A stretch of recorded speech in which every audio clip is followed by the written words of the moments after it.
So, y'all remember those Tiny Toon Adventure cartoons? Some of you might be too young. But there was a good idea, a bad idea with a skull guy that was part of the Elmira deal. This is going to be either a fantastic idea because I've not been able to ride for the better part of 2 weeks.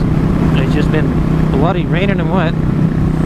Or it'll be a terrible idea because I'll get caught in one of these frickin' shower storm downpours. Time will tell in the next few minutes. Man, I about got blown off the bike. That was interesting feeling. It's a little windy.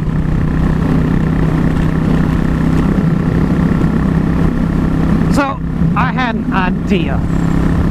I thought it'd be kind of cool to do a October Frightful Friday deal where sharing a Halloween type story throughout the every Friday in October. Now I missed the first one because I couldn't go anywhere. I couldn't ride. It's just boring as crap to see me, you know, sit in my garage and spew forth information. So for today's, though, I wanted to share the story of the first time I wrecked a car. It's not exactly frightening in terms of, oh my god, what happened here? But it did happen on Halloween. So, Halloween night, I'm 16 years old. I have my first very own car. And I'd only been driving for 6 months, not real long. For whatever reason, I was always the little goody two-shoes in everybody's eyes, but I got drug along on all the prank kind of things. We decided that we would do a Hell Night kind of thing, because we'd always heard about it.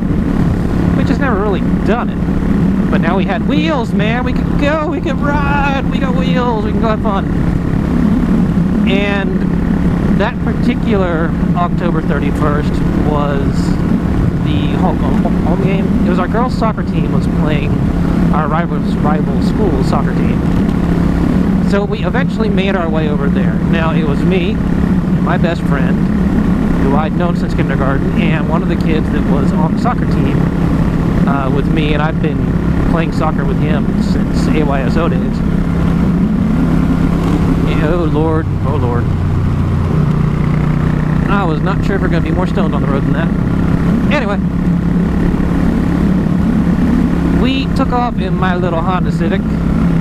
We were all dressed in camo, or in my case, I had parachute pants from the Vietnam era, and a black shirt, top, sweater, I don't remember.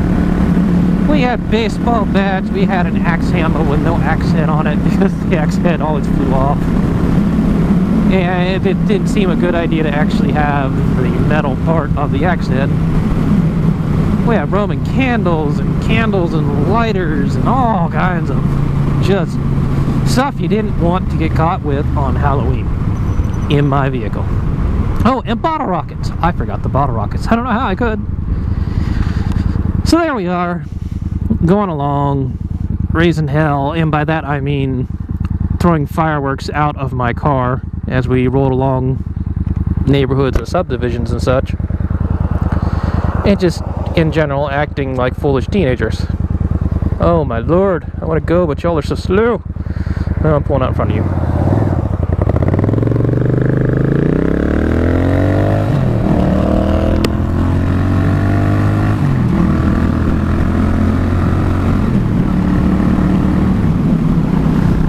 Oh, my damn turn signal's stuck on. Stuck that way. Alright. So, things were going well with our dispersal system for fireworks. We figured out that if you hold the firework, this is the kid in the back seat now, it's his job to hold on to the firework and release it to go and zoom away and pop somewhere else. It was much fun. Yay. We got thirsty and had so stopped at a fast food restaurant after watching a little bit of our homecoming game, or not homecoming, soccer game. And it was determined, hey, you know, instead of risking the poor guy in the back's fingers with blowing up of bottle rockets, why don't we go ahead and shove the bottle rocket into the straw from McDonald's, because the actual, you know, the wooden stick on the bottle rocket fit pretty well there. We had been previous to that using a Snapple bottle, and although it kind of worked, its speed, it just really wasn't working out for us. Anything over, you know, a few miles an hour, and the bottle rocket just swizzled around inside the Snapple bottle. Brilliant idea.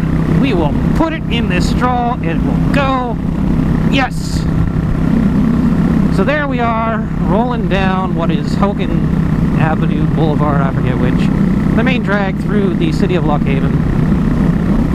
And we have employed our genius idea when from the back of my moving vehicle, I hear, "Oh crap! I dropped it!" And I whipped my head around and said, "What?" The guy in the back is panicking because there is a lit bottle rocket in the back seat with him. I'm freaking out because it's my car and there's a lit bottle rocket in the back seat of my car. And you know what happens if you whip your head around to the right on any vehicle? Motorcycle, bicycle, car. Your head determines where you're gonna go, right? Right. So there's this little wall, and by little I mean it's about 6 foot tall, and we called it a Yankee wall. It's, you know, just loosely stuck together bricks, and yeah, not even bricks, they're stones, you know, like things you pull up out of a stream, and they're all mortared together, and they form this wall. It's just a retaining wall for the dirt on the homes on the side of the street. We hit that at about 30 miles an hour, and my little Honda rocked up and then slammed down with much authority because it tried to climb the retaining wall. Now I am freaking the hell out. I have damaged the car on Halloween shooting the bottle rockets off in the main strip of a town, well, city. We get about 100 yards further down the road because that's about all the car would do at that point. It wasn't moving of its own volition, it was only moving, holy poop balls,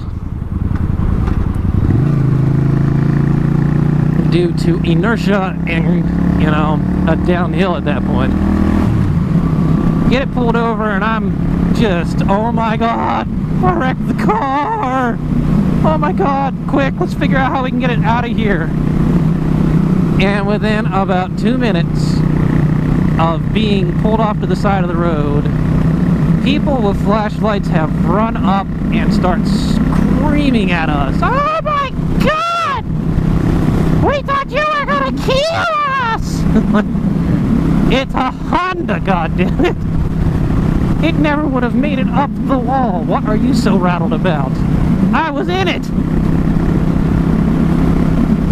They called the police, and within another 2 minutes, I am surrounded by police officers and my non-working car in full camo, for most of us, me with my parachute pants. The one kid, eyes all blacked out, he's wearing a bandana, you know, he's got face paint on. And so we had to spend 15 minutes convincing the officer, no, we were not up to anything at all today. Don't know what happened there. He managed to, I don't remember if this was his last bottle rocket or what. It must have been, because we had nothing in the car and nothing on us besides the lighters, the candles, and the bats, the axe handle. And it's at this point the cop starts to just berate the hell out of me of, you know, boy, I could take you to jail tonight. I'm like, what? Why? I can write you up for this. You know, officer, I don't know why you would. I'm gonna be in enough trouble when I get home as it is. Just throwing ticket upon ticket on me is not gonna help. So they let us go. At which point, one of my friends had rolled up on us and drove all of us home, which was nice.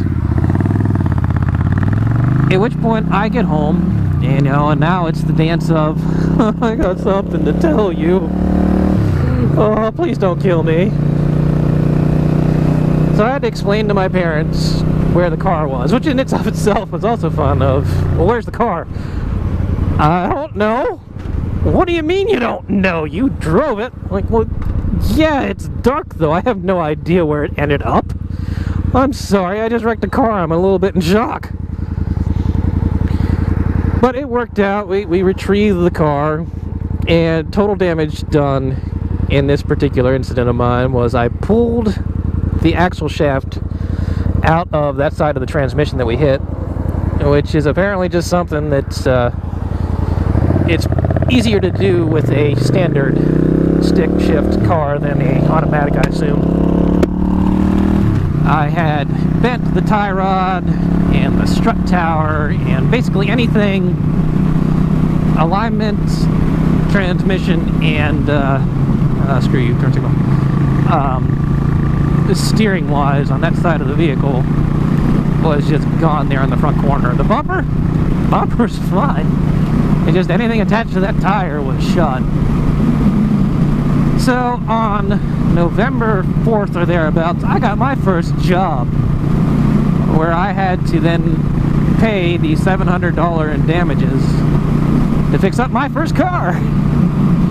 But that was actually a pretty valuable lesson, actually, at that point. It gave me incentive to work and to, start taking care of my own things. And you only learn those kinds of lessons one way, and that's through screwing the hell up. So there's my first Frightful Friday story. I know it's not overly scary, but my God, it was at the time, man. That is by far still the worst accident I've had. I hope to never have to have a repeat of it. So until next time, folks, it's slightly wet out here. Oh God, the braking. I still have 2 stops to go. I hope I can remain fairly dry. Hope I can find a paper towel, for God's sakes. Peace out, Internet.